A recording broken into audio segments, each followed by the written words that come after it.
Swastiastu. Om Swastiastu. Pemirsa, dalam rangka melaksanakan tugas dan fungsi Kementerian Hukum dan Hak Asasi Manusia RI di bidang keimigrasian agar dapat menyesuaikan dengan tatanan kenormalan baru yang produktif, perlu dilakukan penyesuaian kembali pemberian layanan izin tinggal kepada orang asing guna mendukung keberlangsungan perekonomian dan kesejahteraan masyarakat. Dan saya Madi Sukadenekarang hadir dalam dialog khusus pelaksanaan layanan izin tinggal keimigrasian dalam tatanan kenormalan baru tentunya bersama Gubernur Bali Bapak Wayan Koster. Om Swastiastu Pak Gubernur. Om Swastiastu. Apa kabarnya Niki? Baik. Selalu sehat ya Pak ya? Astungkara selalu sehat. Ritual masih tetap Pak? Tetap. Bapak. Setiap pagi minum arak Bali Pak? Bukan. Nah. Setiap pagi minum kopi tanpa gula, diisi ditambah lagi 1 sendok arak. Itu yang membuat selalu fit ya Pak ya? 1 sendok lah. Itu yang membuat fit. Baik, terima kasih sudah hadir di kesempatan hari ini. Dan yang pastinya hari ini kita juga sudah kehadiran Bapak Kepala Kantor Wilayah Kementerian Hukum dan HAM Bali, Bapak Jamaruli Manihuruk. Om Swastiastu. Om Swastiastu. Apa kabarnya Pak? Sehat, Astungkara luar biasa. Luar biasa. Ini harus influence-nya dari Pak Gubernur ya, harus pasti sehat nih. Pasti. Dia udah kasih rumus ke saya bagaimana biar sehat nih Bali. Iya, baik. Nah, nanti juga kita akan membahas tentang pelaksanaan layanan izin tinggal keimigrasian dalam tatanan kenormalan baru. Dan yang pastinya pemirsa, acara ini atau dialog ini diselenggarakan oleh Kantor Imigrasi Kelas 1 TPI Denpasar. Saya langsung ke Pak Kakanwil dulu. Pak Kakanwil, ini yang kita mengetahui bahwa ada Permenkumham nomor 11 tahun 2020. Ini apa yang menjadi latar belakang diterbitkannya Permenkumham nomor 11 tahun 2020 ini sendiri, Pak? Ya, terima kasih atas pertanyaan Pak Karang. Jadi memang sebelum dikeluarkannya Permenkumham nomor 11 tahun 2020, kita sudah mendengar semua bahwa pandemi Corona yang COVID-19 itu sudah menyebar luas. Pertama memang kita dengar di daerah Wuhan, Cina, kemudian menyebar ke Indonesia. Nah, ini perlu suatu pencegahan bagaimana biar COVID-19 ini tidak menyebar secara luas di Indonesia. Kalaupun sebenarnya kita sudah tahu penyebaran itu sudah mulai ada. Tapi untuk mencegah penyebaran lebih lanjut, makanya dikeluarkan batasan-batasan. Pembatasan sebenarnya, bukan menutup secara keseluruhan. Batasan-batasan terhadap orang asing untuk masuk ke Indonesia. Jadi itu sebenarnya yang menjadi latar belakang kenapa Permenkumham nomor 11 tahun 2020 dikeluarkan, yaitu merupakan pembatasan bagi masuknya orang asing ke Indonesia. Itu latar belakang yang pertama. Terus selanjutnya, secara keimigrasian, ya kita memang harus berperan aktif untuk mendukung program pemerintah. Bagaimana caranya agar imigrasi itu bisa memberikan sumbangsi yang baik kepada negara, termasuk melindungi warga negara kita. Karena yang kita harapkan, orang yang masuk ke Indonesia itu adalah orang yang bisa memberikan manfaat kepada bangsa dan negara Republik Indonesia. Nah, sekarang dengan adanya COVID-19 ini, nah itu kalau dia membawa penyakit, tentunya bukan orang yang memberikan manfaat bagi bangsa dan negara Indonesia.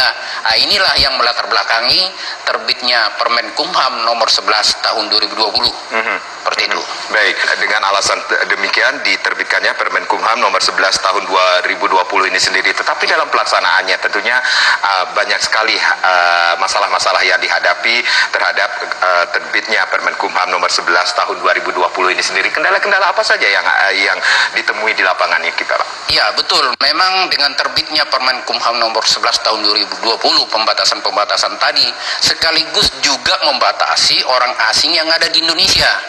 Orang asing masih banyak yang tinggal di Indonesia yang tidak boleh berangkat ke luar negeri. Dengan terbitnya Permenkumham nomor 11 tahun 2020 itu, secara otomatis airline juga pada berhenti. Ya, namanya airline itu kan tetap mengedepankan bisnis. Ketika mereka tidak punya keuntungan, tentunya mereka berhenti. Nah, karena orang untuk masuk ke negara lain pun diharuskan melalui protokol kesehatan, katakanlah harus ada swab test. Begitu juga sebaliknya, dari luar ke Indonesia pun itu diharuskan swab test juga, sehingga penumpang menurun secara drastis. Sebenarnya pembatasan kita terhadap airline tidak ada sama sekali, tapi mungkin ya itulah berlaku hukum ekonomi. Ketika mereka tidak memperoleh keuntungan lagi, nah ini mereka dengan sendirinya membatasi jumlah penerbangan yang masuk ke Indonesia. Sekarang ini yang yang datang ke Indonesia hanya pesawat yang evakuasi. Katakanlah PMI kita yang ada di luar negeri untuk kembali ke Indonesia sekarang ini hanya menggunakan pesawat evakuasi. Begitu juga sebaliknya, orang yang ada di Indonesia, orang asing, itu pun diangkut ke luar negeri hanya dengan pesawat evakuasi. Jadi itu menjadi, kalau dikatakan kendala, ya kendala sebenarnya bukan kendala di kita, tapi kendala dari para airline itu sendiri untuk datang ke Indonesia dengan berkurangnya jumlah penumpang yang ada.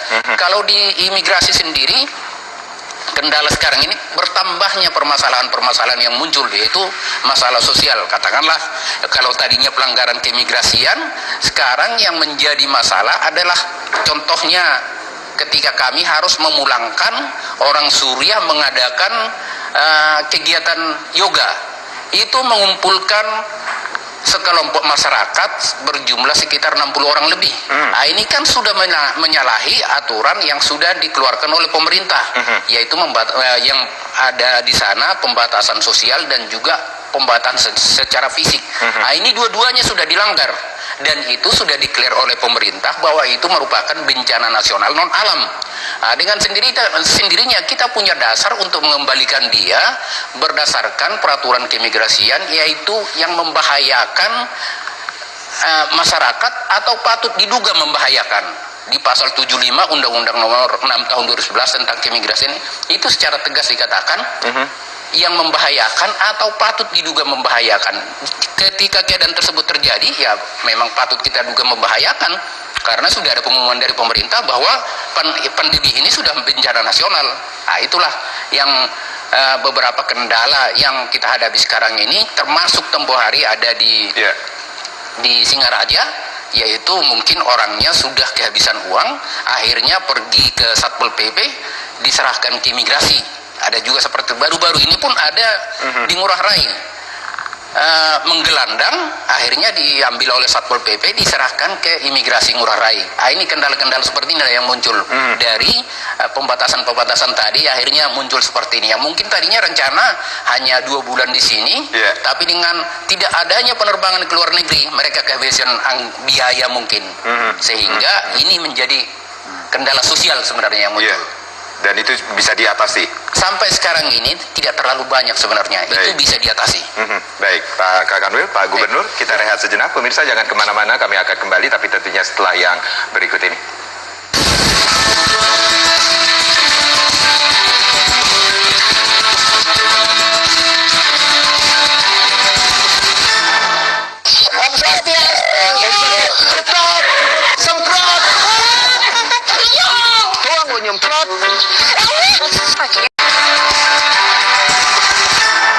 Terima kasih Anda yang baru saja bergabung bersama kami. Bagaimana pelaksanaan layanan izin tinggal keimigrasian dalam tatanan kenormalan baru menjadi topik kita pada hari ini.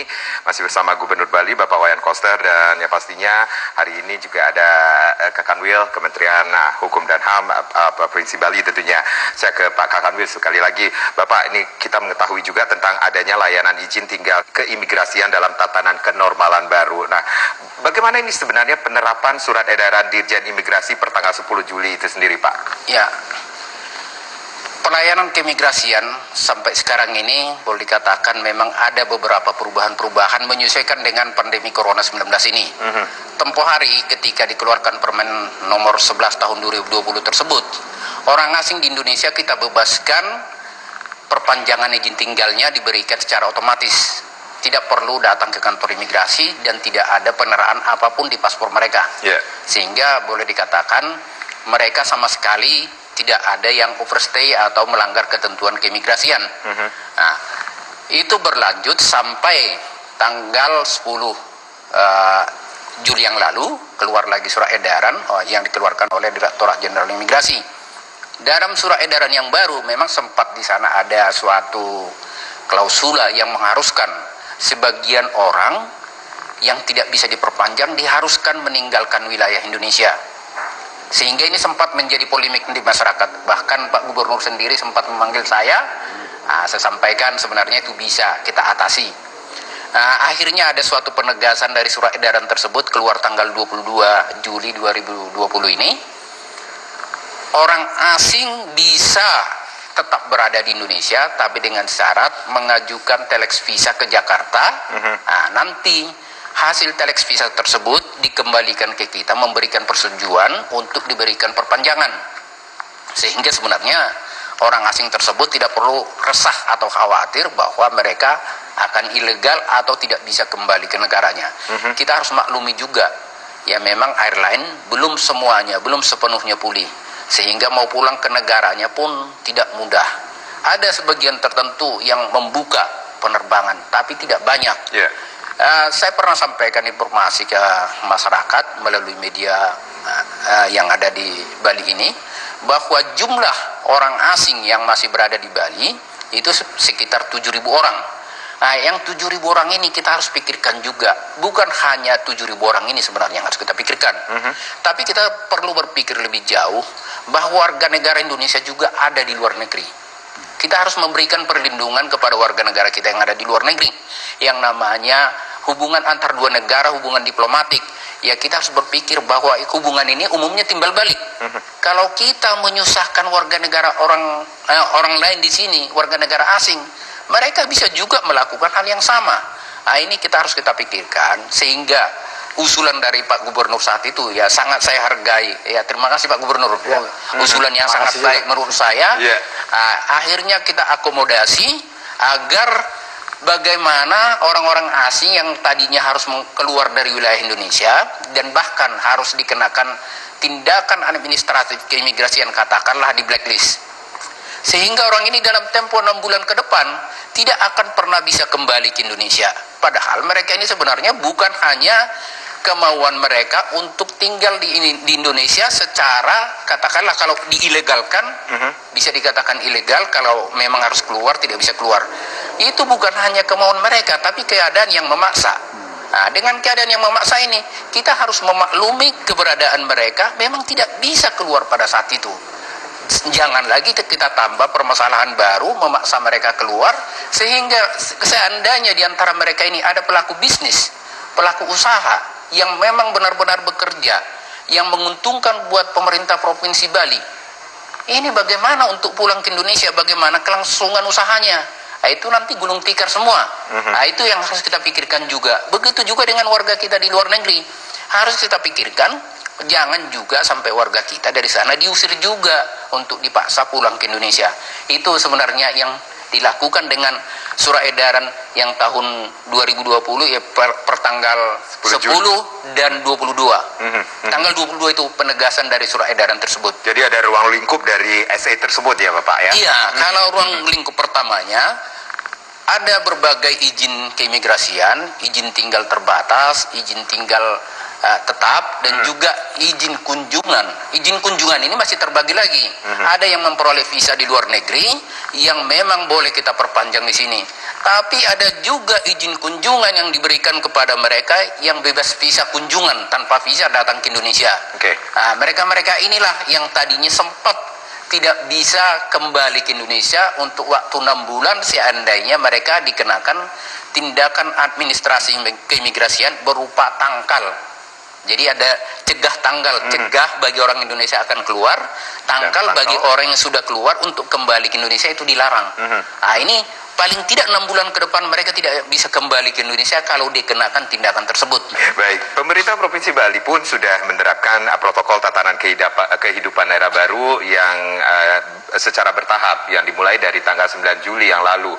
Dan tentunya 9 Juli untuk warga lokal, kemudian masuk ke sektor pariwisata untuk wisatawan Nusantara Bapak, 31 Juli nanti, dan yang pastinya akan dibuka juga untuk wisatawan mancanegara. Tahapan dibukanya sektor pariwisata untuk wisatawan mancanegara telah direncanakan 11 September mendatang ini sendiri Pak Gubernur.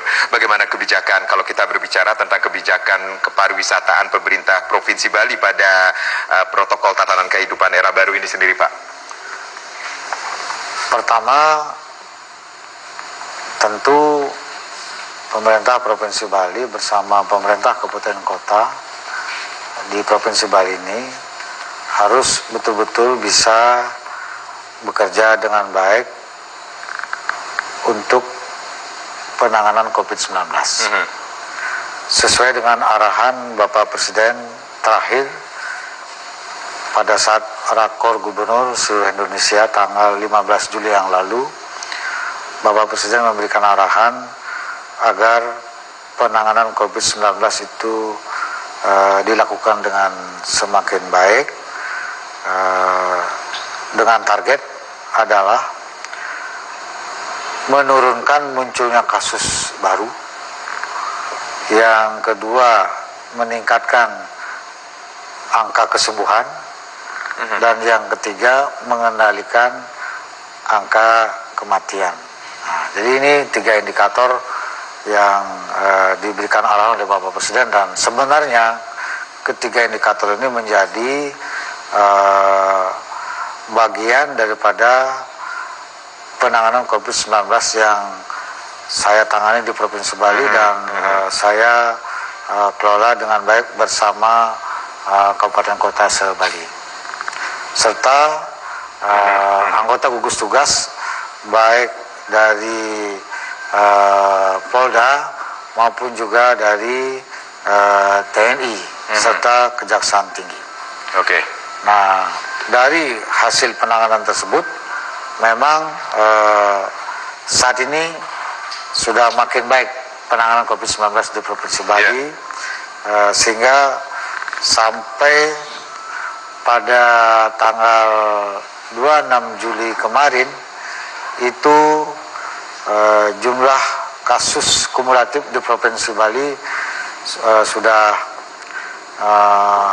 mencapai 3.000, tapi kasus barunya itu sudah mulai stabil pada tingkat angka yang cukup rendah.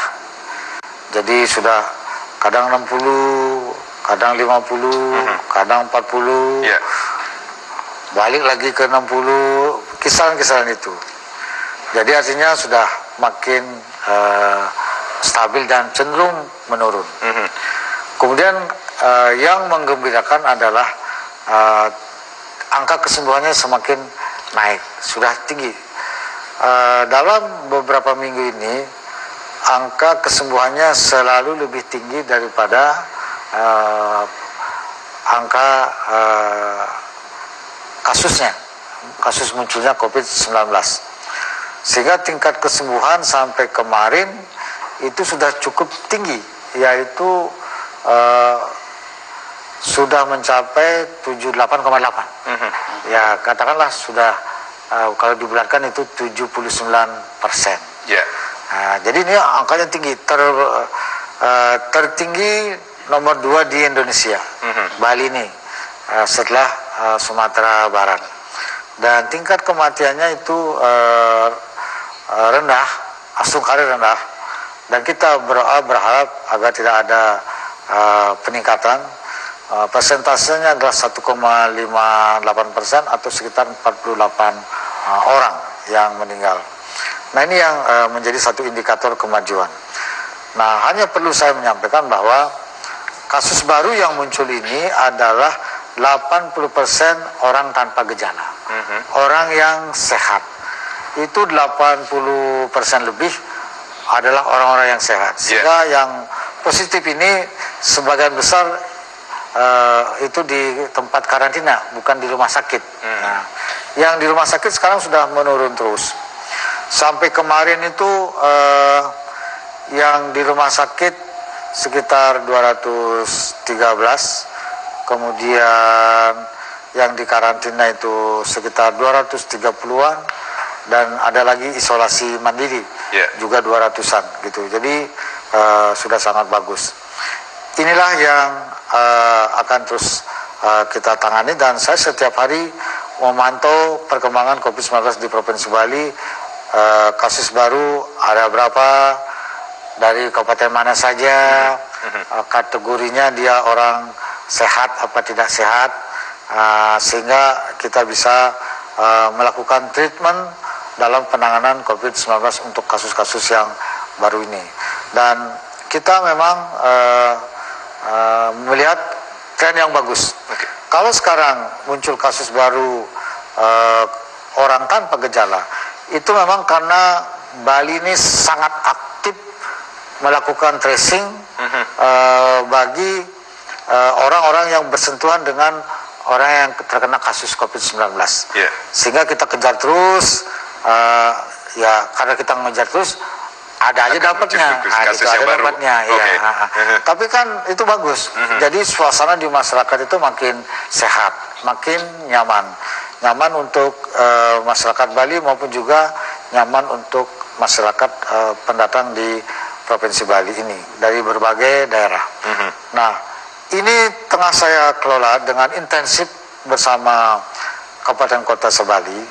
Targetnya adalah sebelum tanggal 31 Juli, ketika sudah masuk pada tahapan yang kedua, akan dimulainya aktivitas pariwisata untuk wisatawan Nusantara, maka angka atau tingkat kesembuhan di Provinsi Bali ini target saya adalah 80%. Supaya ini memberi kenyamanan untuk masyarakat Bali dan juga memberi kenyamanan bagi masyarakat yang akan datang ke Bali. Jadi saya kira kalau tingkat kesembuhannya belum meyakinkan, itu orang tidak akan nyaman dan saya kira orang tidak akan mau datang juga ke Bali walaupun kita nyatakan Bali ini sudah dimulai dengan satu aktivitas wisatawan Nusantara. Jadi karena itu persepsi masyarakat terhadap upaya penanganan COVID-19 di Provinsi Bali ini harus dibangun secara positif. Bahwa Bali mampu menangani dengan baik.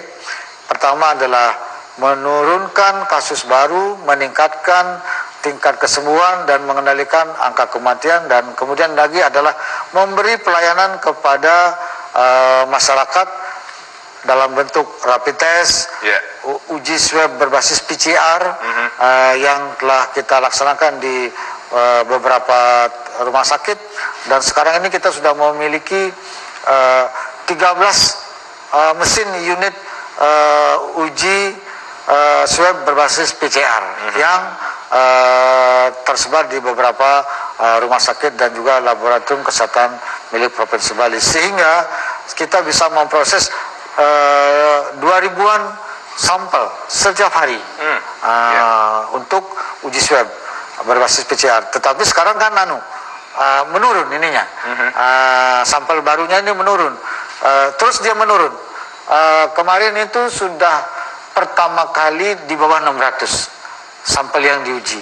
Nah itu, dan dari sampel yang diuji ini itu maksimum 20% yang positif. Jadi cenderung menurun sudah dia. Jadi sampel barunya menurun, otomatis yang kasus barunya juga akan menurun. Kemudian kita bisa melakukan penanganan uji swab ini dalam waktu cepat. Sekarang uji swab, besok hasil keluar. Jadi saya kira nggak perlu ngantri lama untuk penanganan COVID-19 di Provinsi Bali, dan kita memiliki standar pelayanan yang memenuhi syarat sesuai dengan standar yang ditentukan oleh gugus tugas pusat itu. Baik, Pak Gubernur, Pak Kakanwil, kita rehat sejenak. Pemirsa jangan kemana-mana, kami akan kembali sesaat lagi.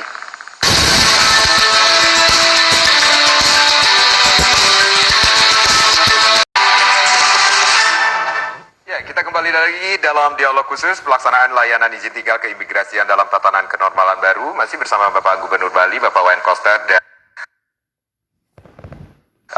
persepsi masyarakat harus dibangun dengan positif tentunya. Nah, ini yang menjadi pertanyaan masyarakat juga ini sendiri. Tentunya ada langkah-langkah yang sudah atau apa saja yang sudah dilakukan oleh pemerintah Provinsi Bali. Ayo dong datang ke Bali, menarik wisatawan ke Bali untuk tanggal 31 Juli ini sendiri, Pak. Padahal kalau kita lihat di lapangan juga sudah mulai ramai loh, Pak. Jadi gini, kan tahap 1 sudah dimulai tanggal 9 Juli yang lalu untuk aktivitas masyarakat lokal Bali. Setelah itu diberlakukan dan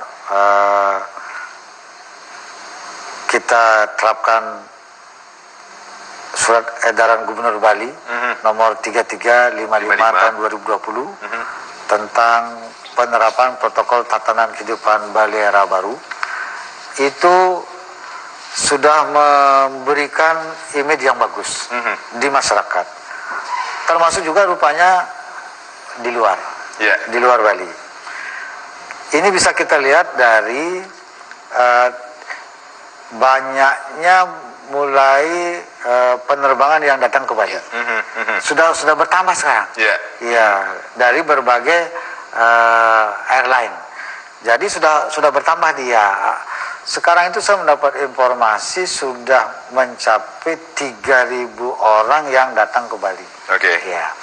Tentu ini bukan wisatawan, karena wisatawan Nusantaranya belum dimulai, karena baru dimulai tanggal 31 Juli yang akan datang. Yang datang ini adalah pelaku perjalanan dalam negeri dari kantor-kantor pemerintah atau masyarakat umum yang memiliki kepentingan khusus dengan surat keterangan. Tapi Bapak juga sudah melakukan perjalanan ke beberapa tempat wisata, Pak. Bagaimana mereka sudah siap, Pak? Itu bagian daripada promosi. Baik. Ya, jadi saya bersama Bank Indonesia, badan usaha milik negara kayak BNI, BRI, Bank Mandiri, BPD, itu sangat aktif bersama PHRI untuk melakukan aktivitas keliling kabupaten kota sebali. Tempoh hari di Badung Selatan, kemudian di Gianyar, kemudian di Jemberana, kemudian di Buleleng, dan ini akan berlanjut. Baik. Tanggal 30 di ITDC Nusa Dua, Bapak Menko Maritim bersama Bapak Menko Maritim saja yang akan datang untuk dimulainya aktivitas kepariwisataan di ITDC pada tanggal 30 jam 4. Beliau berkenan. Dan juga akan terus saya mengundang para menteri datang ke Bali. Tanggal 2 akan datang Menteri Perhubungan dan Menteri Pariwisata. Untuk meresmikan peletakan batu pertama pembangunan pelabuhan Samparan di Nusa Penida. Kemudian setelah itu tanggal 3 datang lagi Menteri Perencanaan Pembangunan Nasional. Setelah itu datang lagi Menteri PU gitu. Jadi saya akan terus mengundang para menteri.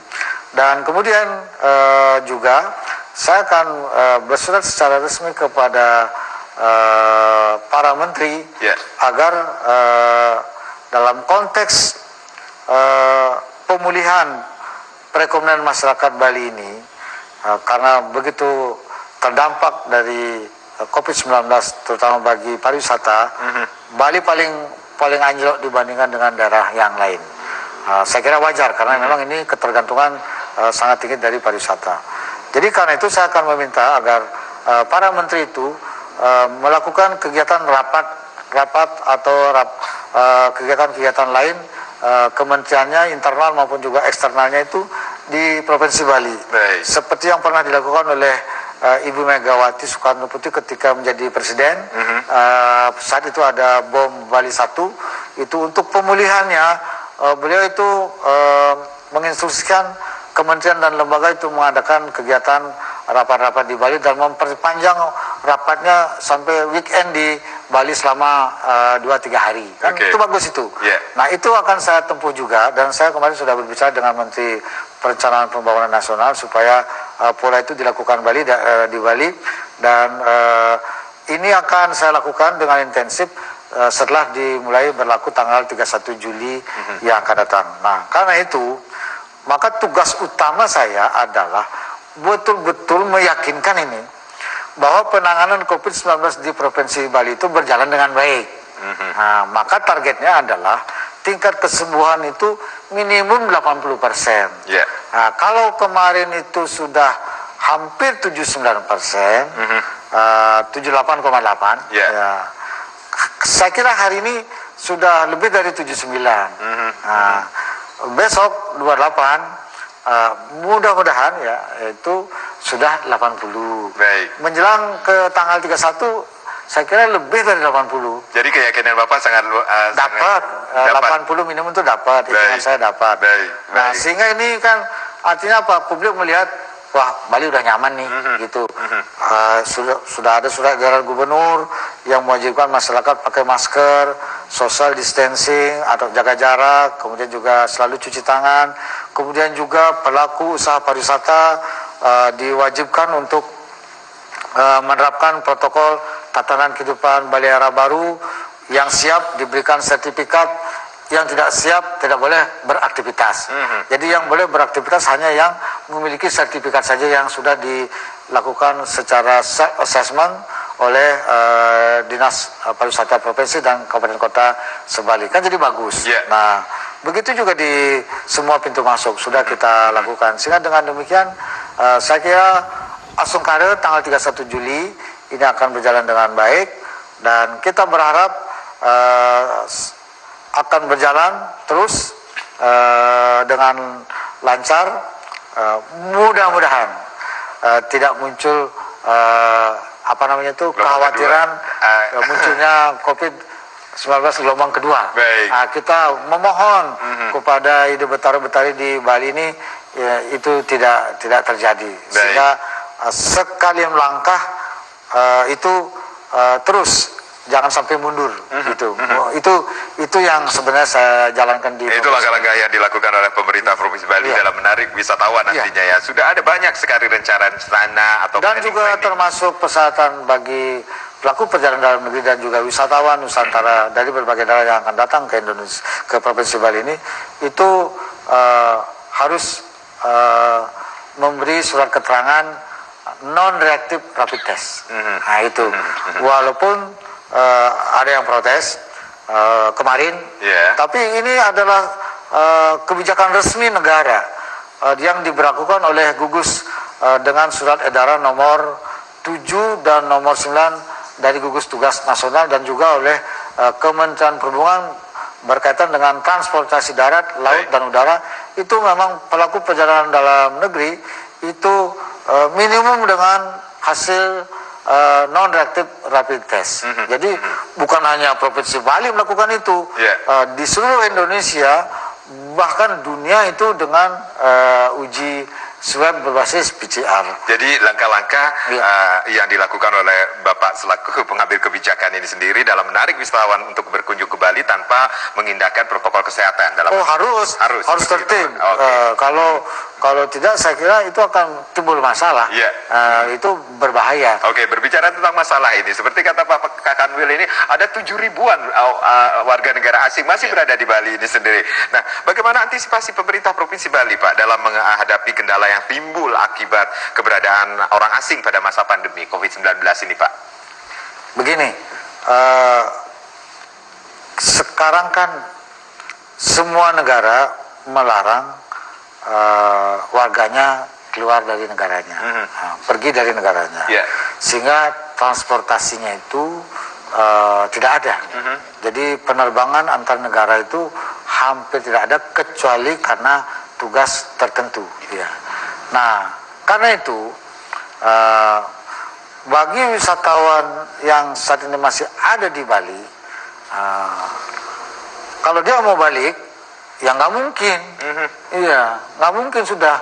Nah, saya agak kaget juga tempo hari itu, baru saya tahu ternyata ada masih 7.000-an orang sebenarnya bukan orang asing dalam tanda itu kan wisatawan ini, wisatawan yang ada di Bali waktu muncul COVID ini kan tiba-tiba berlaku tidak ada penerbangan, nggak bisa balik. Ternyata cukup banyak. Tadinya saya pikir itu sekitar 3.000-an karena memang wisatawan itu memang ingin di Bali, tidak ingin balik ke negaranya. Ada yang seperti itu, memang ingin lebih lama di Bali karena di negaranya juga di karantina, dia lebih bagus nginep di Bali. Sebagian ada yang begitu. Nah, rupanya memang ada yang sudah habis visanya, habis masa itunya, tinggalnya dan sebagainya. Tapi kan karena nggak ada penerbangan kan nggak bisa balik dia. Saya sempat kaget juga, ini jangan sampai menjadi masalah negara. Kalau menjadi masalah negara, kan ada prinsip resiprokalnya. Kalau kita menyulitkan orang asing yang ada di sini, maka negara lain juga bisa menerapkan kebijakan yang sama karena warga negara kita di Indonesia juga ada di negara lain. Orang Indonesia masih banyak ada di mana-mana. Jadi kalau itu diperlakukan dengan kebijakan pengetatan seperti itu, saya kira ini kan menjadi permasalahan. Jadi kalau sekarang ini tidak diberikan kebijakan khusus, saya kira ini akan citra tidak baik buat Indonesia dan Bali tentunya sebagai daerah tujuan wisata dunia. Karena itu saya sangat berterima kasih kepada Bapak Kanwil. Waktu itu langsung merespon permintaan saya supaya ada jalan keluar khusus yang diberikan sebagai satu kebijakan dalam kaitan dengan orang asing atau wisatawan yang masih ada di Provinsi Bali ini, jangan sampai menimbulkan gejolak, karena ini akan berdampak kepada citra Bali sebagai destinasi wisata dunia dan juga citra Indonesia dalam penanganan warga negara asing di Indonesia ini. Dan bersyukur tempo hari Bapak Menteri Hukum dan HAM datang ke Bali, sudah clear, sudah revisi juga surat edarannya, dan saya kira sudah tidak ada masalah. Jadi dengan demikian para warga negara asing, wisatawan yang masih ada di Bali ini nyaman, tinggal mengurus dengan telex apa namanya itu telex visa untuk bisa memperpanjang masa tinggalnya di Provinsi Bali ini.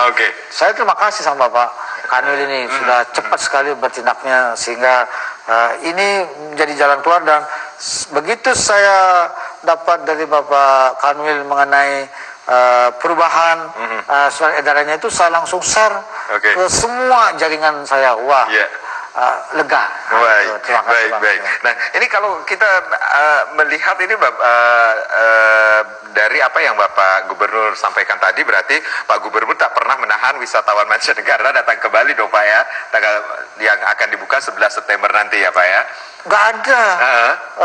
Kita udah berencana sedemikian. Tahap ketiga rencananya dimulai aktivitas pariwisata dengan wisatawan mancanegara. Tapi yang menjadi permasalahan kan masih ada Permen Kumham nomor 11, masih ada Peraturan Menteri Hukum dan HAM nomor 11 tahun 2020. Pak Kanwil. Sebelum jangan dulu tanya Pak Kanwil, kasihan beliaunya. Jadi sebenarnya saya sudah bicara sama Pak Menteri. Pak Menteri bilang, Pak Gub, saya belum bisa memberi kepastian. Masih melihat dinamika lapangan dan juga melihat bagaimana kebijakan negara lain. Bisa saja kita memulai direvisi barangkali, tapi negara lain juga belum membolehkan warganya keluar, ya nggak ada gunanya juga kita ini kan gitu. Itu ancang-ancang dari Bapak. Ini baru rencananya. Seperti Australia misalnya, rencananya kan warganya dibolehkan keluar negaranya itu Desember 2020, ternyata dimundur lagi ke 2021. Padahal wisatawan asing paling banyak ke Bali ini kan dari Australia. Jadi apalagi yang Eropa, saya kira lebih susah lagi. Jadi yang paling berani itu wisatawan itu datang ke Bali ini kan dari Australia. Kalau dari Australia masih ketat, saya kira susah. Nah, tapi saya tidak berhenti berusaha. Saya sudah bicara juga dengan Bapak Menko Maritim dan Investasi.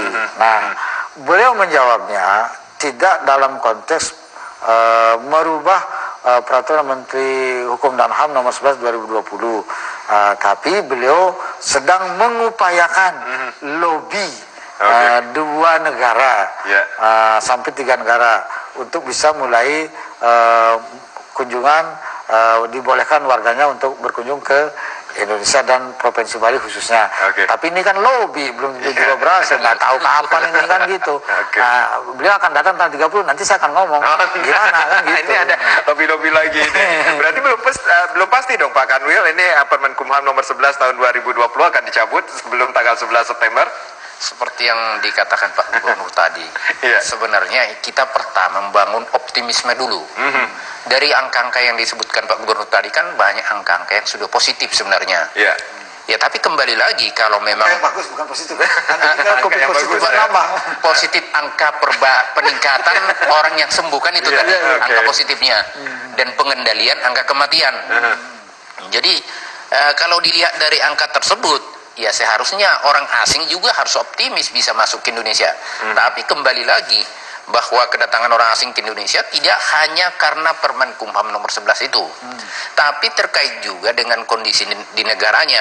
Apakah dari negara tersebut diperkenankan seperti yang disampaikan Pak Gubernur tadi, Australia misalnya, boleh nggak diperkenankan nggak warga negaranya keluar dari Australia untuk masuk ke Indonesia atau ke Bali khususnya? Kalau itu tidak boleh, ya tentunya kita buka pintu sebesar apapun mereka tidak akan masuk, tidak akan datang. Itu tidak akan Jadi kembali ke kondisi global sekarang ini. Baik. Iya. Kita rehat dulu ya Pak Kanwil dan Pak Gubernur. Kami akan kembali sesaat lagi.